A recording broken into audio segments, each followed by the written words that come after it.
ఈ రాష్ట్రం కావచ్చు, పార్లమెంట్కి కావచ్చు, అసెంబ్లీకి కానీ ఎన్నికలు అయిపోయి ప్రభుత్వాలు ఏర్పడి కేంద్రంలో కానీ మరొకమారు మోడీ నాయకత్వంలో కేంద్ర ప్రభుత్వం కానీ ఈ రాష్ట్రంలో చంద్రబాబు నాయకత్వంలో కూటమి ఆధ్వర్యంలో కూడా ప్రభుత్వాలు ఏర్పడి దాదాపుగా 11 నెలలు కావస్తా ఉంది. 10 నెలలు పూర్తి అయిపోయి 11 నెలలు కూడా పూర్తిగా వచ్చే పరిస్థితి కూడా ఈరోజు ఉంది. ఈ కాలంలో ఈ ప్రభుత్వం ఈ రాష్ట్రం అంటే వారు పెడుతున్న అడుగులు ఇవన్నీ చూసి వారి యొక్క ఆలోచన కానీ వారికి భవిష్యత్తు యొక్క ఈ రాష్ట్రం యొక్క ప్రణాళిక ఇవన్నీ కూడా చూస్తా అంటే చాలా అగమ్య గోచరంగా ఉన్నాయి. ఎంతో కూడా ఆందోళన కలిగించే పరిస్థితులు కూడా ఈరోజు కూడా ఈ రాష్ట్రంలో కూడా నెలకొంది. మరి ముఖ్యంగా ఎన్నికల సమయంలో ఇచ్చిన హామీలు సూపర్ 6 కావచ్చు, 7 కావచ్చు, దానికి తోడు ఇంకా కూడా అనేక హామీల్లో కూడా ఇంతవరకు ఏ హామీకి కూడా పూర్తిగా కానీ అమలు పరిచే దశలో కూడా ప్రారంభం కాలేదు. కనీసం అమలు పరచాలని కూడా ఉంటే కేవలం మాటలు చెప్తూ దాటవేసే ధోరణిలోనే ఈరోజు కూడా పోతాను. ఒక పటిష్టమైన ఒక ప్రణాళికతో కూడా మేము ముందుకు పోతామని కానీ లేకపోతే ఈ హామీలు అమలు పరుస్తాము 10 రోజులు అని చెప్పే దాంట్లో కానీ ఎక్కడ కానీ లేకుండా పోయింది. ఒక పెన్షన్లు ఇచ్చే తప్ప ఏది కానీ ఇంతవరకు కూడా అమలు పరచలేదు. ఆ పెన్షన్లు కూడా పూర్తిగా ఇచ్చిందంటే గత ప్రభుత్వం గతంలో వైఎస్ఆర్ కాంగ్రెస్ పార్టీ ప్రభుత్వం ఉన్నప్పుడు దాదాపుగా 65 లక్షలు పైబడి అంటే 66 లక్షలు ఇచ్చే పెన్షన్ని ఈరోజు కేవలం 63 లక్షలకి అంటే 3 లక్షలకు పైబడి కూడా తగ్గించిన వైనం కూడా ఈరోజు కూడా ఇక్కడ పెన్షన్లు కూడా పూర్తిగా కాలేదు. ఇంకా కూడా అనేకంగా కూడా అడ్డంకులు అన్నీ కూడా పెడతా ఉన్నాయి. కూడా ఈరోజు వస్తున్న పెన్షన్ వస్తున్న వారందరికీ కూడా ముఖ్యంగా ఫిజికల్ హ్యాండిక్యాప్డ్ అన్నీ కూడా మరొక మారు కూడా టెస్ట్ చేయించుకోవాలని చెప్పేసి అనేక కూడా ఆంక్షలు కూడా విధిస్తూ అంటే భవిష్యత్తులో కూడా ఆ పెన్షన్లో కూడా కోత అనేది కూడా పెట్టబోతున్నాం అనేది కూడా చెప్పినట్లు కూడా ఈరోజు కూడా ఉంది. ఏది కానీ కనీసం డిఎస్సి ప్రకటిస్తాము 16,300 ఉద్యోగాల పైన కూడా టీచర్ పోస్టులు ఇస్తామని చెప్పారు. మొదటి సంతకం కూడా పెట్టాడు ముఖ్యమంత్రిగా, అతను కూడా ప్రమాణ స్వీకారం చేస్తాను. కానీ ఇంతవరకు అది కూడా అమలు పరచని వైనం కూడా పూర్తిగా కూడా అనౌన్స్ చేశారు. కానీ డిఎస్సి కూడా అది కనీసం అకాడమిక్ ఇయర్ లోపల అంటే నెక్స్ట్ అకాడమిక్ ప్రారంభం లోపల టీచర్ పోస్టే ఇస్తామని చెప్పినాడు. ఈరోజు ఆగస్టు అవుతుందో సెప్టెంబర్ అవుతుందో ఇంకా అంతకంటే కూడా ఆలస్యమయ్యే పరిస్థితి కూడా అతను మాట్లాడే ధోరణి, మరీ ముఖ్యంగా ఎడ్యుకేషన్ మినిస్టర్ లోకేష్ గారు మాట్లాడే ధోరణి ఇవన్నీ చూస్తా అంటే కూడా చాలా స్పష్టంగా కూడా అర్థమవుతుంది. ఇది కూడా ఆలస్యమయ్యే పరిస్థితి కూడా ఉందని చెప్పేసి ఏది కానీ సూపర్ 6లో ఇంతవరకు కూడా ఎవరిని కూడా ఇవ్వలేదు. తల్లికి వందనం అన్నారు, ఇచ్చే పరిస్థితి ఎక్కడా కనపడలేదు. మేలోనే ప్రకటిస్తామన్నారు, జూన్ కూడా కాదు మేలోనే అంటే స్కూల్ తెరవక మునిపే ఈరోజు మళ్ళీ ఇస్తాంలే అని కూడా మొన్న కూడా చెప్పడం జరిగింది. అసెంబ్లీలో శాసనసభ్యులు సాక్షిగా అందరికీ కూడా ఈరోజు కూడా చెప్పడం జరిగింది. నిన్న చూస్తే శ్రీకాకుళంలో అతను మాట్లాడిన తీరు చూస్తా అంటే ఇది 1 విడతలో ఇవ్వాలన్నా 2 విడతలో ఇవ్వాలన్నా లాంటి ఎలా ఇవ్వాలి అనే కూడా చెప్పడం అంటే ఒక ముఖ్యమంత్రి గారు చెప్పడం అంటే అతని నోరా లేకపోతే పట్టణం ఇంతవరకు ఏమర్థం కాలేదు. అసెంబ్లీలో ఒక మాట ఇక్కడ ఒక మాట. ఇంకా రైతుల గురించి ఇంకా మాట్లాడాల్సిన పరిస్థితి లేదు. అప్పుడు ఆ రోజు రైతు భరోసా 13,500 అంటే 13,000 టైంలో ఏ నెలలో అని చెప్తే ఆ నెలలో ఇచ్చిన వైనం కూడా ఆ రోజు కూడా జగన్మోహన్ రెడ్డి గారు ముఖ్యమంత్రిగా ఉన్నారు. కానీ ఈరోజు 20,000 ఇస్తామన్నారు. తర్వాత ఎన్నికలైన తర్వాత గద్దెపైన ఎక్కిన తర్వాత సెంట్రల్ గవర్నమెంట్ ఇచ్చేదాంతో కలిపి 20,000 అన్నారు. ఈరోజు వరకు కూడా 13,000 14,000 అనేది కూడా ఎప్పుడు ఇస్తారో కూడా తెలియని వైనం కూడా ఈరోజు కూడా ఇంత అగమ్యగోచరంగా ఉంది. రైతుల పరిస్థితి అయితే చెప్పడానికే లేదు. ఈరోజు కూడా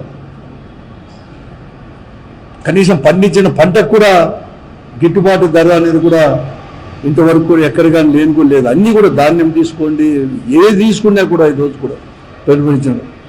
లాస్ట్గా అనంతపురం లాంటి హార్టికల్చర్ ఇవన్నీ కూడా ఎక్కువ ఉండే జిల్లాలో కూడా మనం పండించే అనంతపురంలో పండించే చీనీ కావచ్చు, అరటి కావచ్చు, ఎక్కడ కానీ లేదు. దానికి వెళ్ళేది ఒక ప్రణాళికబద్ధంగా కూడా ఈరోజు కూడా పోలేదు. ఈ 11 నెలల్లో వ్యవసాయ శాఖ అనేది ఒకటి ఉందా అనే పరిస్థితుల్లో ఈరోజు కూడా ఈ రాష్ట్రంలో కూడా పోతా ఉంది. ఒక్కటి కూడా రాష్ట్ర పరిధిలో కానీ జిల్లా పరిధిలో కూడా ఎక్కడ కానీ వ్యవసాయ శాఖ పైన కానీ వ్యవసాయ శాఖ రైతులు పండించిన పంటలపైన కానీ రేట్ల దీంట్లపై కానీ ఒక సమీక్ష కూడా జరిపిన పాపనము లేదు. వ్యవసాయ శాఖ మాత్రం కూడా ఎక్కడ కానీ రాష్ట్రంలో కూడా ఎందుకు లేదు? గతంలో పెద్ద ఎత్తున చీనా పంట దగ్గర నుంచి అరటి కావచ్చు, చీనా కావచ్చు, ధాన్యం కావచ్చు, మరీ ముఖ్యంగా ధాన్యం కొనుగోలులో పెట్టుబడి నిధి అని చెప్పేసి 3,200 కోట్ల రూపాయలు కూడా పెట్టి ఆ రోజు ఆ ప్రభుత్వం అనేది చేస్తే ఈ రోజు పెట్టుబడి నిధి పెట్టలేదు. కనీసం రేట్లు ఎందుకు తగ్గుతాయని చెప్పేసి కూడా లేదు. కేవలం పత్రికల్లో వచ్చినప్పుడు లేకపోతే ప్రతిపక్ష పార్టీలు మాట్లాడినప్పుడు మాత్రమే ఏదో చేస్తామన్నగా మేము చేస్తున్నట్టుగా మంత్రుల ప్రకటనలు తప్ప ఎక్కడగా లేదు. ఎక్కడగా ఇంతవరకు సమీక్ష అనేది కూడా వ్యవసాయ శాఖ అనేది కూడా పెట్టలేదంటే ఇంకా ఎట్లా ఉంటుందో కూడా ఈ రాష్ట్ర పరిస్థితి కానీ రాష్ట్రం ఎక్కడగా లేదు. కేవలం వారు ఒకటి ఈరోజు చేస్తానని ఏమన్నంటే రాజధాని కూడా చేయొచ్చు. అప్పుడు అంతే 5 సంవత్సరాలు 2014లో ఈ రాష్ట్రంలో కూడా విడిపోయేటప్పుడు మేమంతా కూడా వెనుకబడే జిల్లాలకు కానీ మరీ ముఖ్యంగా రాజధాని ఇవన్నీ కూడా నిర్మాణం చేసి కేంద్ర ప్రభుత్వంలో పోలవరం గురించి ఉంటే అన్నీ కూడా అతని చేతిలోకి ఆ ప్రభుత్వంలో ముఖ్యమంత్రి గారి చేతిలోకి ఆ ప్రభుత్వం చేతిలోకి తీసుకొని ఎలా నీరు గార్చిందో మళ్ళీ తెలుసు. ఈరోజు మళ్ళా కూడా మరొక మాట కూడా రాజధాని ఇప్పటికే రాజధాని కోసం వచ్చి 35,000 కోట్ల రూపాయలు కూడా అప్పు రూపంలో కూడా తీసుకొని రావడం జరిగింది. తర్వాత అది కూడా చాలా అంటున్నారు. ఇప్పుడు మళ్ళీ కూడా 1,00,000 కోట్లు కావాలి అని అంటున్నారు. భూమి ఇంతవరకు ప్రభుత్వ భూమితో సేకరించిన భూమితో కూడా 58,000 ఎకరాలు కూడా ఈరోజు కూడా ఉంటే అది కూడా భూమి చాలు, ఇంకా 44,000 కావాలా, ల్యాండ్ అక్విజిషన్ చేయాలా అని చెప్పేసి పోవాలంటున్నారు. ఇది ఏమన్నా ప్రభుత్వమా లేకపోతే రియల్ ఎస్టేట్ వ్యాపారమా? ఇదేమన్నా ప్రభుత్వమే లేకపోతే ముఖ్యమంత్రి ఇతను ఏమన్నా చంద్రబాబు నాయుడు గారు లేకపోతే ముఖ్యమంత్రి రూపంలో లేకపోతే ముఖ్యమంత్రి సీట్లో కూర్చొని రియల్ ఎస్టేట్ చేసేదానికి ఏమన్నా ఉన్నాడా?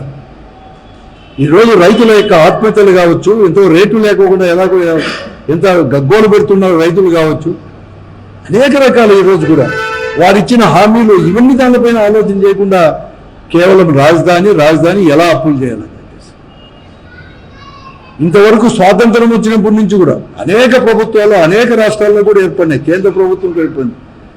ఈరోజు అసలు రాష్ట్ర ప్రభుత్వం అప్పు చేయాలంటే కూడా కష్టంగా ఉండేది. కూడా కేంద్రంతో పర్మిషన్ తీసుకొని చేసే పరిస్థితులు కూడా ఉండే పరిస్థితుల నుంచి కూడా ఈరోజు కూడా స్వయంగా ఈ ప్రభుత్వమే కరాకు మినరల్ కూడా అంటే దగ్గర 430 మైన్స్ కూడా మార్టిగేజ్ అనేది కూడా ఈరోజు చరిత్రలో భారతదేశ చరిత్రలో స్వాతంత్రం వచ్చినాక ఏ ప్రభుత్వము ఏ రాష్ట్ర ప్రభుత్వం కూడా అంత సాహసాన్ని కూడగట్టలేదు.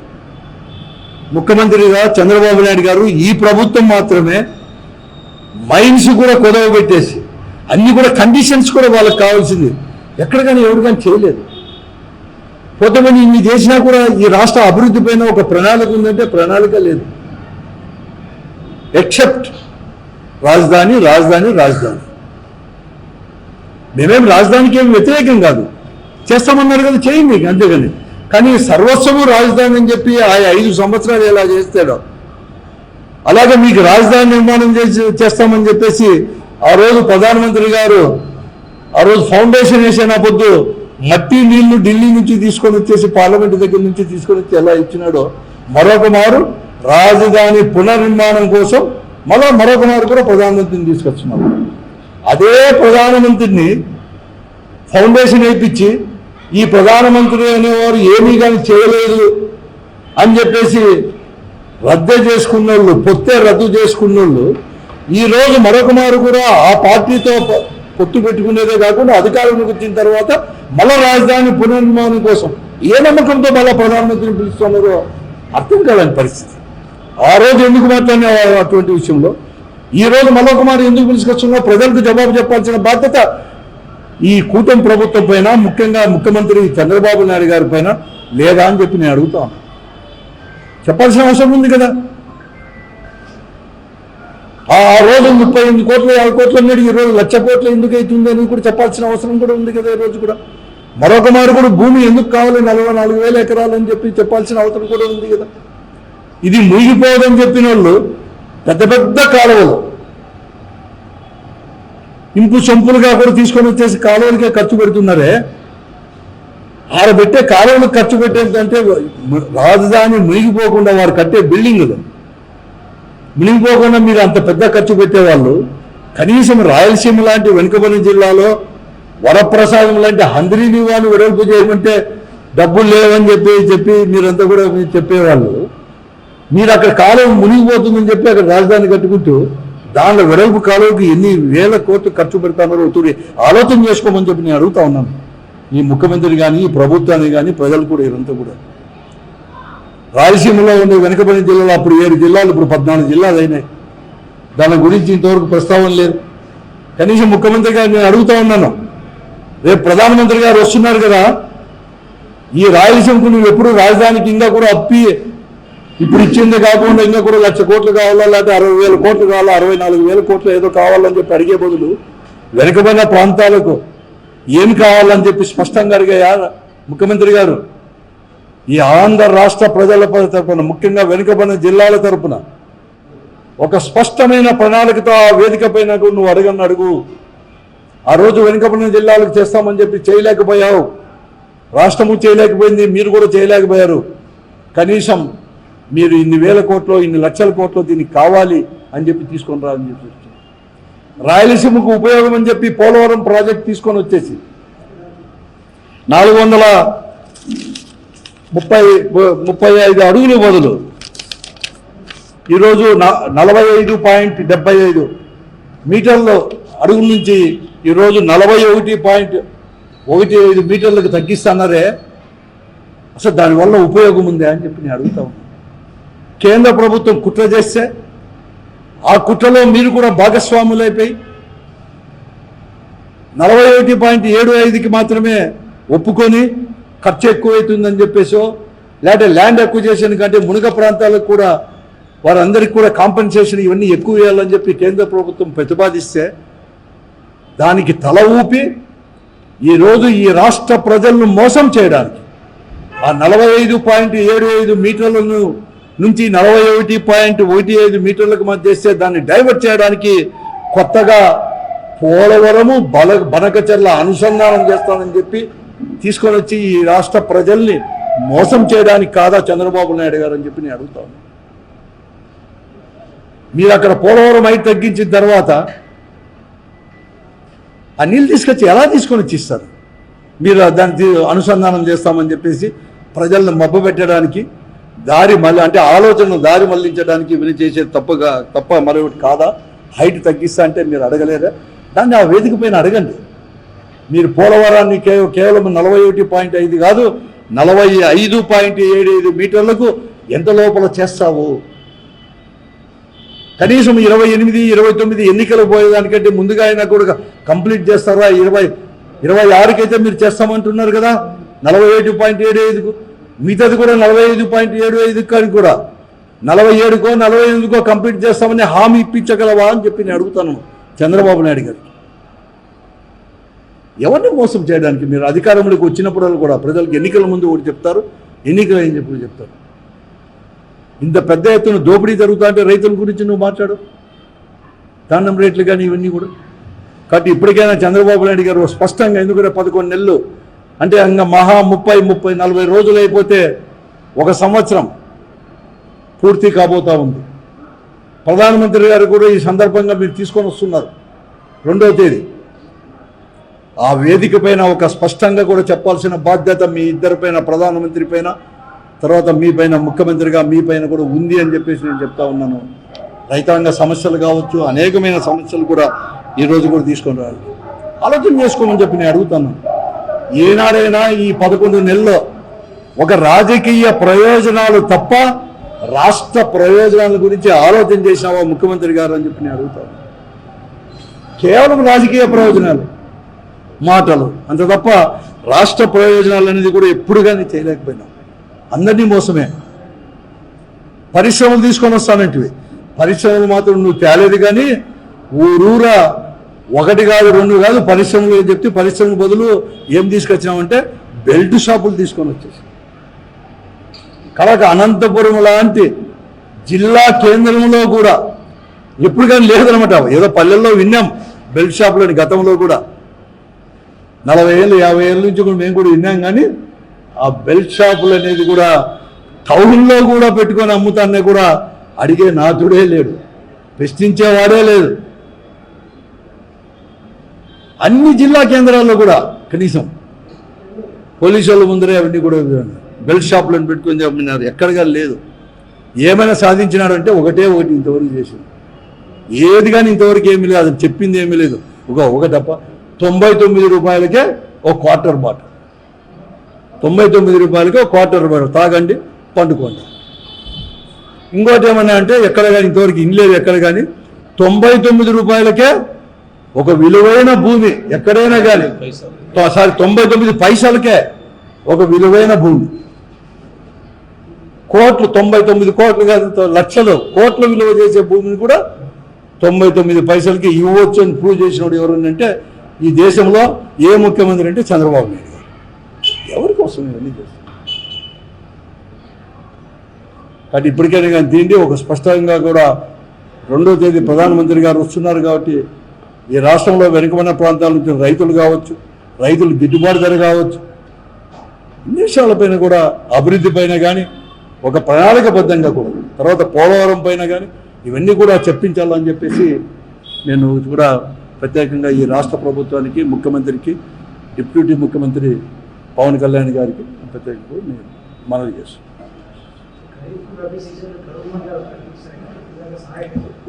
ఖరీఫ్ది కరువు మండలాలు ప్రకటించినాడు లేదు.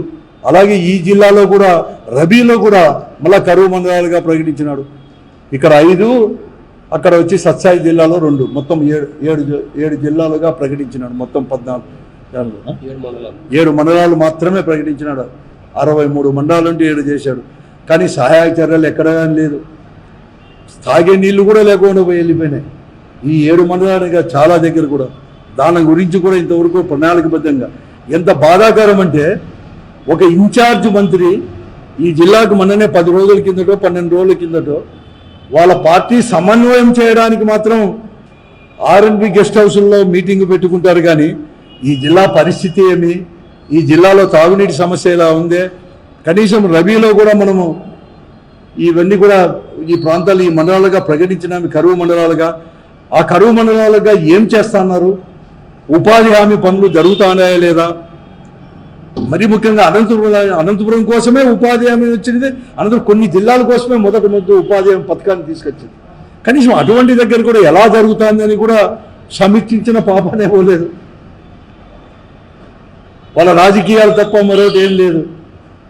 వారి యొక్క ప్రయోజనాలు, వారి యొక్క ఆర్థిక ప్రయోజనాలు, మా మాట అధికారులు ఇనలేదు, మళ్ళీ స్థానిక సమస్యలు ఎన్నికలు ఎలా చేసుకోవాలి, ఇటువంటివి తప్ప ఎక్కడ కానీ చేయలేని పరిస్థితి కూడా ఈరోజు కూడా కరువులో. తాగే నీళ్ళ సమస్య అట్లేదు, ఎక్కడ కానీ లేదు. కరువు ఇంతవరకు కూడా ఏం లేదు. గతంలో పంటలన్నీ కూడా దెబ్బతిన్నాయి. దానికి ఇన్పుట్ సబ్సిడీ కానీ ఇన్సూరెన్స్ కానీ ఏది కానీ ఇవ్వలేదు. అసలు ఏది కానీ మొత్తం మాటలు దాటివేసి అప్పుడు వెంటనే పెద్ద ప్రకటనలు చేయడం, పత్రికల్లో ఏదైనా కానీ పతాక శీర్షికలో ఇవన్నీ వస్తే, లేకపోతే ఒక పెద్దపక్ష నాయకులు గారు ఏదైనా మాట్లాడితే వారు ఎదురుదాడి చేయడం ప్రతిపక్ష పార్టీ పైన, కనీసం వాళ్ళు చేస్తామని చెప్పడము, దాటవేసే దొరలో తప్ప ఎక్కడ కానీ లేకుండా పోయింది. చాలా కూడా దురదృష్టకరం, బాధాకరం. చాలా గతంలో కూడా ముఖ్యమంత్రిగా ఇతనే ఉన్నాడు కూడా 3 మార్లు. కానీ అంతకంటే ఇంత స్వార్థం కోసం పనిచేసే ముఖ్యమంత్రి అప్పటికంటే కూడా ఇప్పుడు ఎక్కువ. కేవలం ఎలా సంపాదించుకోవాలి, ఎలా దోచిపెట్టాలి వారి కోసం కానీ ఇది తప్ప ఆలోచన తప్ప మరొకటి ఎక్కడ.